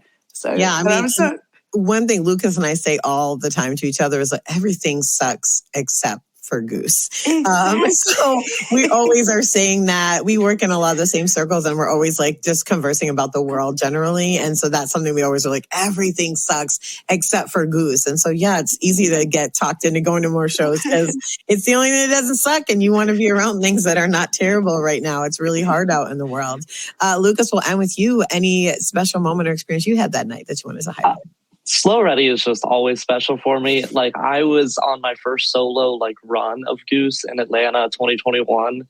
And I remember hitting the guy next to me, this kid who seemed to know everything about Goose, and being like, what song was that? Like, I need to know what song that was. And that was the moment I was sold on Goose, was during the disco jam in Slow Ready. And Peter broke me out of my shell at Goose shows. I was always a Peter Railcat guy. And watching him dance during Slow Ready is why I started dancing at shows. And his dancing has just become nuts during Slow Ready. I don't know how he doesn't need a break after it. And in Chicago especially, he was losing his mind dancing to it. So that was a special moment for me. Yeah, Slow Ready is always, it's a great entry song for folks as well. I often will send them the album version. And I had some friends over a couple weeks ago, and I was just playing some Goose songs, and Slow Ready came on, and she goes, who the hell is this? And I'm like, it's still Goose. And she's posted on Facebook and on Twitter. She's like, I can't stop listening to this song. It's so good. So yeah, that's really amazing. Real quick. I want to shout out to Sarah and Jason, who were on our parenting episode a few weeks back, and they were in Chicago night 2 with me as well. So they got their pancakes, which what we discussed on the show is special to their family. And so that was a fun time dancing with them to Pancakes, and they are two of my favorite people. They're such good humans. So I would be amiss if I didn't mention that they were with me night 2. They're amazing. Love it. Love it. All right. You going to stick around to the end of the show? We've just got a couple of videos to play, Lucas. So we'd love to get your thoughts on them if you're sure. All right. If you guys will keep me. Go ahead, Hannah. Also do a shout out. It's in Misconnections, actually. So I mentioned that we had to switch sides. Well, there was this really adorable man who's a little bit shorter. He had a tie-dye on. He had his fanny pack on the way I do, like on his shoulder, and he was playing air bass on his fanny pack. And we loved him so, so much. And one of the reasons we almost didn't move, even though our vibes were not great, is because we wanted to be his friend. And I gave him a sticker. So if you're listening, I don't know your name. It was like you hadn't been to a Goose show in a really long time. I think you haven't been to a whole lot. We love you. And we're sorry we had to leave you. And please try and get in touch with us, with me and my crew. Good shout outs. I love Misconnections. Maybe we need to start a segment of the show. Yes. Shows. People can call us and tell us about them. All right. We're going to hear from Michelle real quick and see what she has to say. Okay. Right. What do you want from me? You want me to sound excited? No, I just want you to answer the question. Be myself. Very okay. chill. Very chill. You got it. How did you discover Goose? Oh, my partner turned me on to Goose because we're big jam band fans. And yep, we jumped on the wagon as soon as we heard them. What other jam bands do you like? We love Panic, Lettuce, J-Rad. Got a lot of J-Rad. Yep. Degenco, Phil, O'Teal. Nice. Yeah. Awesome. O'Teal's going on tour. I just got tickets in Charlotte. There's O'Teal and Friends tour. They just announced like a couple days ago. Yeah, we just bought some in Asheville. Charlotte. I live in Charlotte. Yeah. Oh, I wanted to do it in Asheville. My husband's like, they're playing here. I was like, oh, yeah, never mind. We'll go here. I do love Asheville, though. It's so great out there. We're going to go see Jen Hartwig's band there in May. I think she's playing in Asheville. That was a non sequitur. Okay. That's okay. You can, edit whatever you want, please. What's your favorite thing about Goose's music? Rick playing the guitar, Peter on the keys. I mean, I love them all. Yes. But I have to say, I do like those two to listen to their interactions together. Yeah. Fantastic. It's very special. Yeah. How would you describe Goose's sound to someone who's never heard them before? I'd say if Widespread Panic and... We said it before, if someone has a baby, it would be that band. You're going to have to redo that one. Because we do say all the time, See, I don't think you said Panic and Fish. If Panic Fish, I don't know. It's like the baby of all the jam bands. It's like they've taken from all of these genres, all these from different all types, the different bands that we come love, together. and you can hear little riffs, little from pieces. all the different I say that all the bands. time, like, oh, this is their fishiest song. I'll say to my husband all the time, like, oh, this is their fishiest song to me, or I'll say how many times did we hear China? Last night we said we thought we were China Cat, and then you said I think that's Feel Like a Stranger. And I'm like, no. I was like, I'm hearing the lead up to Franklin's Tower from the Dead, So They like to tease a lot of stuff in there. Yeah. What's the most underrated Goose song in your opinion? Underrated. I'm not sure, but my favorite by far is Matavon. They could play that at every show, and I would be a happy woman. Wisteria. Until the jam. Okay. Until the jam. Until the jam. What's your favorite thing about the way Goose's music brings people together? What is my favorite thing about the way they bring? Well, for starters, it's the only shows in the last 30 years where the artists actually come out on the sidewalk and greet us, and we can thank them in advance, personally, before the show starts. Yeah. So that's one huge way they bring everyone together. Plus, of course, their music is awesome. So dancing and jamming with the same crowd at each show is great. Rebirth of the community. What's that? Rebirth of the community. Sure. Of our former Grateful Dead type. Yeah. Shakedown Street community. I love that. It's great. Grateful that the 30-somethings had. What the 50-somethings had. Yeah. I love that. And that we can keep doing it. Yeah. Absolutely. Okay. That's the last question. Your name and where you're from. You can just use first name if you'd like. Michelle from Asheville. Awesome. Thanks. So many gems in that. Another North Carolinian. I love this.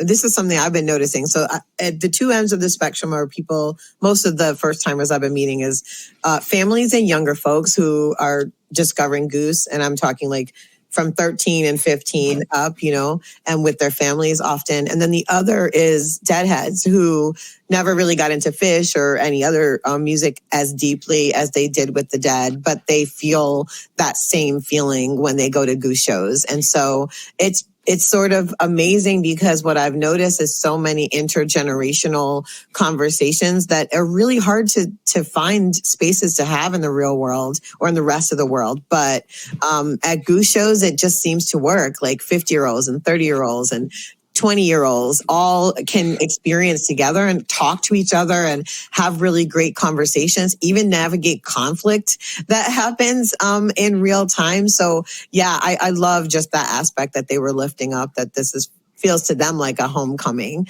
as Deadheads. I'm curious, Lucas, what did you think about what Michelle had to say?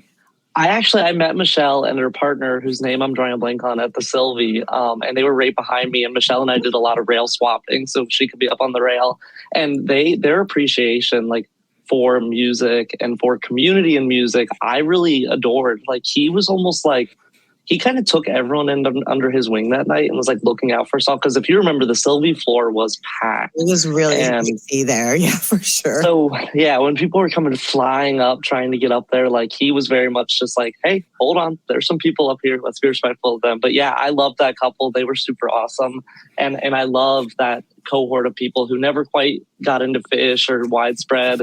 And they're like, oh my God, I'm like alive again. Like, I haven't felt this since the Dead. Really appreciate those people. Mm-hmm. Chelsea, Alexius, Hannah, any thoughts on Michelle's commentary? What do you think? I completely, like, Fish was never my thing. And it was because, it was a lot of frat boys that were trying to get me into it and stuff. And it just never was my thing. And so, but Grateful Dead was always my thing. And the crowd at Grateful Dead, just so welcoming, so amazing. And that was just always the generation that I felt was always kinder. And so the Goose community, to me, like, when I went to Dead shows first, when we started going to Goose shows, that's the same feeling that I got. I was like, oh, this is awesome. Everyone's loving, everyone's kind. So I completely agree. I'm not that age, but I agree with what I've seen at my age. Yeah. Chelsea, anything from you? For me, like, this is my first time in the jam band scene, or like I've never really gotten into any other jam bands or even been to like shows really. So it's interesting to me to hear other people make those comparisons. Because to me, like, Goose is so different on its own. That's why it's the first kind of jam band that I've ever been into. But also I will add, Sarah, my friend who I just mentioned earlier, had told me to watch the Grateful Dead movie, which I'm not sure if you guys have seen, but if you haven't, you should watch it. And it's basically just a documentary on Grateful Dead, like 4-night run somewhere or something like that. And she's like, this really inspired me to how I take on like Goose shows in the Goose community. And so I watched it when I got back. I watched it the other night, and it is kind of amazing how similar the scene is from the 70s, just in the way of like, the people coming to the shows for a spiritual experience, or the way the community gathers together, and certain things that you can see is still alive in Goose's shows. And I think the good things about the Dead scene, hopefully, are the things that we're seeing now in Goose, however many years later. And so I find that interesting, especially coming from people that may have been in the Dead scene, to kind of validate that as well. But that's something I'm definitely trying to learn more about too, as I continue going to Goose shows. So love it. And any last thoughts about Michelle's commentary? I guess I just think about this a lot with my research and my dad having been to so many Grateful Dead shows, but then not ever super getting into Fish, and no one in my family super into Fish. But I have a true confession. So we were in Chicago with Fish Heads, and everyone had like left to kind of do their own thing, like go to museums. I had to meet up with family, whatever. And Will had left on a Fish show. So I get back first and I'm by myself and I listened to it of my own accord.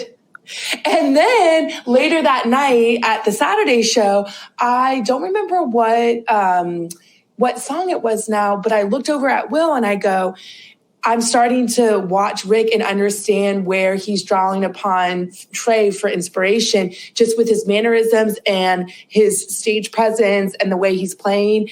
And then Will like looked over at Rick and was like, yeah, like I see what you mean on this particular song. And we also had a moment earlier where he was saying how California Magic really gives him Dead vibes and stuff like that. And so just being able to have those generational conversations. And then we talked about this on the last recording we just did, but Lucas, shout out to you and all your friends, because young people are awesome. I teach young people for a living that are your age, and people like to try and talk shit to me about like, oh, y'all, that generation is too young and they're not nice to each other, or they don't understand politics, or they don't understand social issues. And I mama bear the shit out of your generation, because I'm just like, hell no, dude. These kids are thinking so outside the box. Y'all are going to change the world. I have mad faith in you. And so then seeing that translate into the Goose scene, where people like you and your friends are taking care of people, I just am like in awe of how awesome your generation is. And I think like I have a lot of mentors who are in their 50s and 60s and 70s, and they'll say like, I need a 20 or 30-year-old to be my mentor, because I need to know how to like not be a crotchety old person, basically. You know what I mean? Like I want to see the world from a young person's perspective and get that perspective. And so I just think it's important to surround yourself with people who are 10 years younger than you, 15 years younger than you, and also 10, 20 years older than you, because I want to know the world from your perspective. You know what I mean? Like I want to see everything and yeah, I don't know. Go everywhere and feel everything. Yeah. And on that note, there's always a Goose lyric to save the day to come in and wrap things up for sure. What were you saying? Is there a Goose lyric to come in and say on the younger generation, make sure to register to vote, and we need your votes out there to change the world? Yeah, Everyone, Lucas does a lot of please. work in that sector, so please. And also, shout out to Peter for having his Yo Vote sticker on his rig.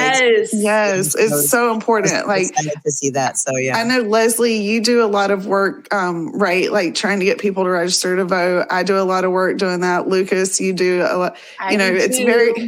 It's very important for all of us. And I try and tell people, like, if you want a change in what's happening, then your voice, like, go out and vote. That's your voice of how you can do it. Sorry to go there. I just love it. Let's get on that soapbox. You'll probably hear it a lot from us, especially as we lead into 2024. For sure. Exactly. We've got one last video to share. I want to thank all of the folks that we played today: Michelle, Odessa, Jessica, Sherry, Rachel. Shout out to you, especially out in Louisville. We love you. And here's Sydney's commentary. So let's listen. All right. So our first question is, how did you discover Goose? Good question. Let's see if I remember that.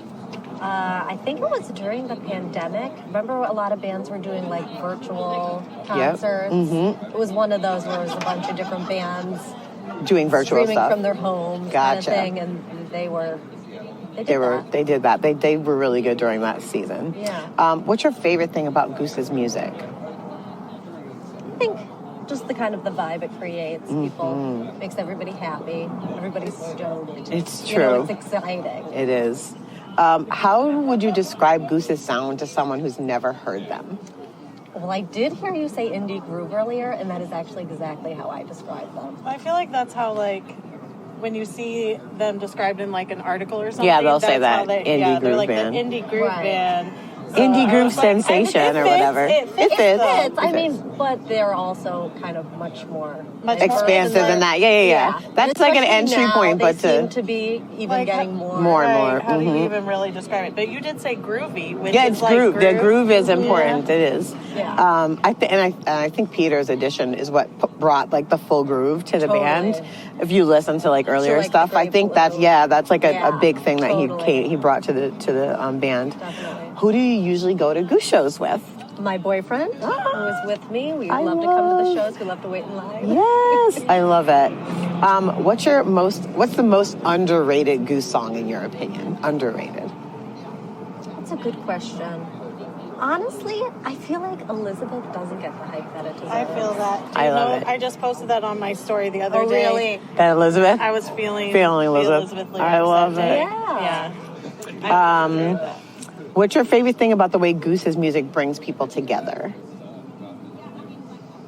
I don't know. I think it brings a very inviting spirit. Everybody kind of shares the experience together. Yeah. Okay, last question. What's your favorite Goose-related conspiracy theory, if you have one or have heard one? Yeah, I don't think I have any. You haven't? Okay, if we find any, I'll tell you. I'm sure I've heard some, but... Yeah, well, we don't know. If that's the last thing. What's your name and where are you from? My name is Sydney, and I am from Chicago. Awesome. I wanted to end with a hometown commentary, and you could hear Chelsea there doing that interview with me. We were in line, and I was just going up and down the line talking to folks on night one, so that was really fun to do. Any thoughts around Sydney's commentary and what she had to say about Goose? I think it's awesome what she had to say about Goose. But Chelsea, what was the conspiracy theory that we heard in line? But we're waiting in line for the bathroom theory that guy had. I don't remember what that guy said, but I will share a conspiracy theory if you want. Breaking news: Chelsea has a conspiracy theory. Let's go. I can't take full credit. This is a collab between me and Nikki on this one. But so our conspiracy theory is that the reason Goose always goes on late is because Rick wants to come straight out of the shower onto the stage, and they have to wait for him to take his shower. And this is evident by, if you notice, his hair's always wet when he comes out.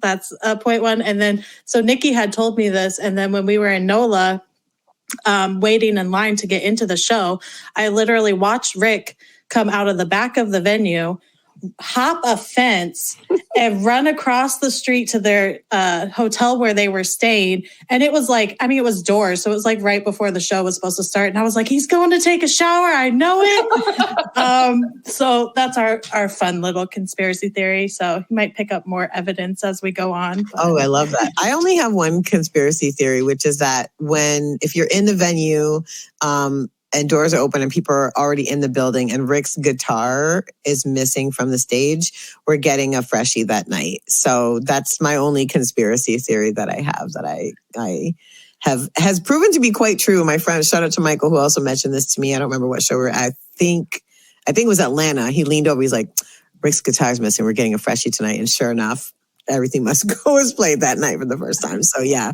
it's something I key into. I'm always looking at who's missing, what's not that's supposed to be, what's Padge doing back there, like all those kinds of things. Lucas, do you have any Goose related conspiracy theories that you're aware of? No, I don't. I thought of that really silly one about the hoodies, but it's not worth everyone's time. Because John Weber and I held up our beige and purple hoodies. Like they're the beige ones with the purple font. Mm-hmm. And we had the exact same size, but they were like, if you looked at the length, they were like 10 inches different in length. And then we looked and they were totally different brands. And I'm just like, why is this the same hoodie, same price, and they're totally different hoodies, different colors and everything? That's the best one I could think of. That's one. I love it. That's a Naveed related conspiracy theory. I love it. The hoodie sizes are fluctuating. I hear that. That's well, that kid from Chicago, he was saying in the bathroom line, he was saying that he thinks the song Thatch is written upon the movie Atlantis. Right. Okay, I remember now. Because like all the lyrics kind of go with it, and then like the main character in the movie is Thatch, and and like there's someone in there named Thatch, and I was like, interesting. Thanks for letting us know. So I was like, oh well. Gotta let them know about that. That was a pretty funny one. I was like, now I've got to go watch that movie. I think I might do that on the stormy day. You never know with Rick. He's always where he's pulling these things from. He always is talking about getting inspiration in the shower. Actually, I've heard him mention that specifically, that he gets inspiration in the shower. I'm here for it. I like it. Well, Lucas, where can everyone follow you and keep up with you besides at the next Goose show? Where can folks keep up with your shenanigans and all the amazing, important work you do in the rest of the world as well? Twitter's probably like the place that I've become like most vocal about Goose. I feel bad for like the following I gained from like political stuff, and now it's like all my tweets are Goose, and those people are probably like, what happened to this kid? Disclaimers. I'm always like, I know you guys are sick of hearing me talk about Goose, but also here's another Goose related thread. Yeah. But you know what I'm finding is that like my Goose friends are also like my social justice friends, and like I adore that. So they seem to all like both kinds of content. So my Twitter is probably my best place to find me. I'll put it on the Facebook comments. What's the at? Yeah, say it out loud so folks can hear it too. It's at Lucas Anderton, and there's an underscore. I think I can put it in the Facebook comments, and then you can pop it in there, and I'll put it up on screen. Yeah. Awesome. Lucas, thank you so much for taking time out of the time that you're spending with your family. Thank your mom and your dad for me, especially because I know it's your dad's birthday. So happy birthday to him and to you as well. So thanks for joining us. Well, we'll let you go back and spend family time, and I'll see you next week in San Francisco, friend. Thank you guys. I so appreciate what you guys are doing for the community. So thanks for letting me come on. Awesome. We love you, Lucas. We love you. See ya. See you soon. We love Lucas so much. Thanks for joining us again. We didn't know if he could make it, so I didn't want to like announce at the beginning of the show. You know, one of my favorite things. My new favorite things about being up closer at shows is just Lucas slithering through the crowd, like at points through the night. He's so good at it. I don't know how. He's like really perfect at getting in and out of that spot. So it's so fun. You get to see him like multiple times throughout the night. Love it. It definitely is. Well, thanks everyone. That brings us to the end of our Chicago Recap Live show. Thanks for joining us. I want to throw it over to Alexius to talk a little bit about the most recent episode that we had up that she hosted. So I'll throw it to you. Let's let folks know why they should tune into that. It's called Shooting the Scene. Yes, definitely turn into Shooting the Scene. I'm talking with two other female photographers in the group, and and how that it is as a female photographer, and the difference between males and females in the photography land and the photography band land. So definitely tune into it and check it out. And we will have other episodes in the future with different photographers and how each one of them go into the shows, and what's, how that they approach the shows and how that they go through the shows. And so tune into that one. That's our first of a few shows that we will be having about that. Yes, definitely check it out. I've been hearing really good feedback, by the way. A lot of folks have told me they've listened to it. So check that out. Shout out to Jamie and to Amy for joining us. And yeah, as Alexia said, we're going to have some more because there's so many dope. Shout out to Mara. Shout out to Abby. Like so many amazing photographers out there. Not just women, all of them. Berta. All of them. Yes, all of them are amazing. Yeah. We dropped our very first merch drop that has everything from hoodies to tees to dresses. I think I have my fanny pack here, so let me pull it up. Folks can actually I'll put it on screen. There it is. My Goose Chicks podcast fanny packs. We have fanny packs. We have different, we have bucket hats. Check out our website, goosechickspod.com to grab an item so that you can wear it out with us during summer tour. Hannah, I'll throw it to you. Hey, so just make sure to follow us on all of our socials. You can check us out and follow us at Goose Chicks Pod. And then we're always posting updates. We try and share fan artists. We try and share stories from y'all if you're at shows or stuff from the band. So thank you for following us. Awesome. Chelsea. And thank you everyone for joining us live again today. Remember to be kind to each other out there and keep it Ted. See y'all soon, everybody. Bye. Bye. Bye.